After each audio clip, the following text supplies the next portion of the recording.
Hello there, this is Michael, and sorry for a really long interruption. So, when it comes to Insight Tarot, you want to keep your kit kind of small. I showed a traveling kit that I used on a disaster relief operation when I went deployed with the Red Cross, but basically here I have a printed, and I went with the triquetra, and you'll see how that can be kind of helpful.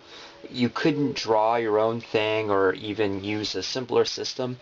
You'll see how I use the various positions. So it's not just the part of the triquetra that's, like this. See how that always loops? But also the one that has the circle. So it's the uniting. And it is really, like I was showing with the trace out, you can keep doing the same motions again and again. So it is sort of an unending already. But having the circle is helpful because it creates little quadrants with this style. And so that's kind of a plus. Again, you can do this, what I do with those quadrants, in another way, and I'll show you how I do that with, like, say, a traveling mat, though this is pretty travel friendly, but I tend to keep it at home.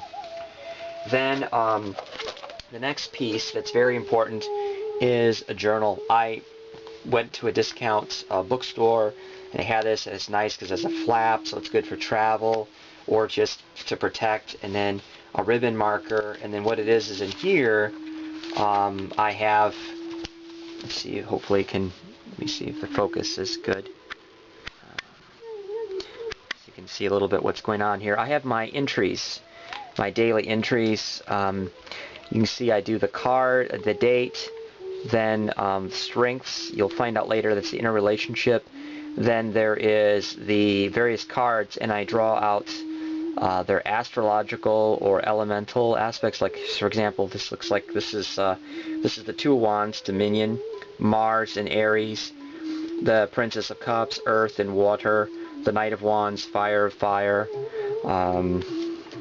This was the 3rd of January. Well, let's go with the 4th of January here.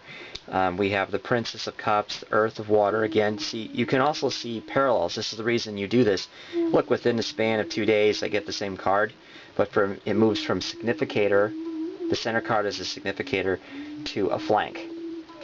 The Knight of Wands moves from a flank to a significator. So you can start to trace these things. Also, look, futility, the moon or Luna in Aquarius, or like today, this was very interesting. So it's the 9th, Princess of Cups, or Prince of Cups, excuse me, the air of water. Notice that, air, water.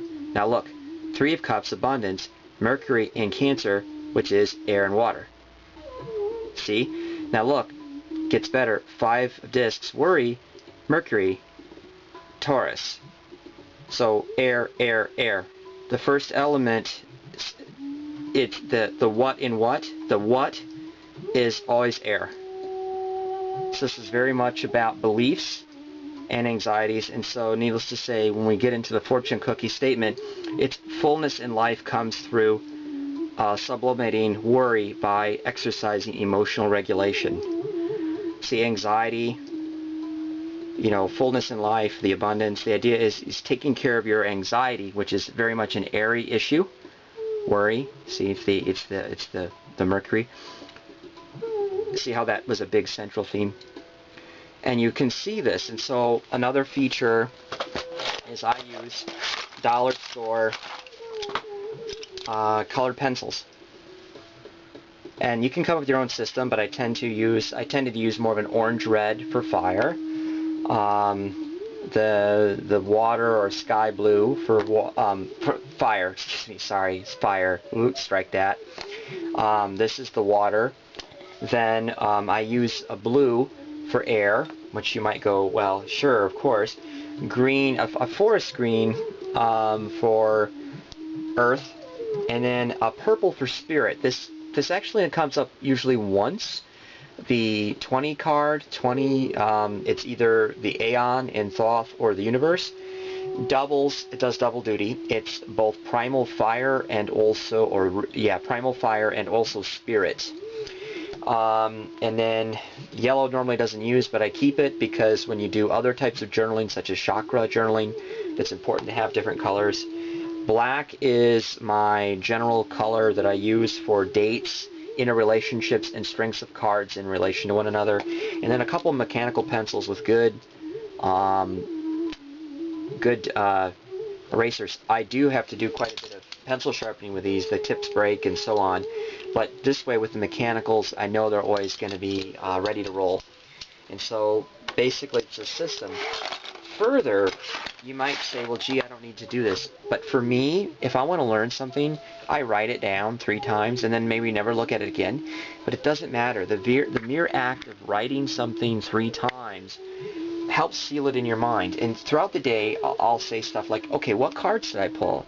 That's right, 3 of Cups, Abundance, that was the significator, and the flanks were Prince of Cups and 5 Disc Worry, and then try to recreate the fortune cookie statement. Because the point of everything is what is the good of your practice. So like, okay, I go and do yoga, right? So I do my yoga like 2-3 times a day. That's my practice. And the $1 million question is, you know, for most people, like say at work or the work site, they don't quite get this. It's the application. Am I a nicer and better person for doing it or not doing it? It always comes down to practice, practice, practice. So again, that's a basic kind of kit. And then, you know, I have a single tarot deck that I use. This is a bag that Catherine made for me. And what it is, you know, I just keep some stones in there. I might put them out in various corners and things like this. Whatever feels intuitively like a hit for me at the moment, or maybe you have a system. And then, you know, the deck. I keep the little white book because it helps push the deck comfortably against the box. And then, of course, there are 2 filler cards. What it is they print 20 cards per sheet. And so what it is they always print an extra 2 cards. Usually these are ads or something like this. In this case, with the Thoth, they give you these 2 extra cards. Someone actually uses all these cards, and they will call this one the Trickster Magus, and this is the Sleeping Bear Magus. If you look in the background, they thought that was a bear outline behind this Magus in black. It's hard to see, but it's probably a monkey, because the monkey is a big theme in the Magus card in Thoth. But again, you know, you put one in front of your cards, and then you put one, you know, on the other side, and then you have the book, and the idea is it keeps your deck nice for a long, long time. So this is just some basic kit considerations. You know, people do anthropomorphize their decks, and, you know, that's fine to a degree. But again, I think it's important to remember that this deck is more about a tool. So, you know, some people will talk about their decks becoming prima donnas and things like this. And, you know, a certain amount of respect and all that is always good because we respect our tools. You know, I respect, for example, my foam blocks and, you know, my grippy gloves. You know, I treat these well because they're tools. They're important. They help me, you know, down dog or whatever. But the point is that they're tools. And they're about as true and real as an extension of your psyche, or if you have a more creature creation distinction in your view of the divine, then it's a tool that the divine uses to work things out. So let's keep that in mind when we work with these material.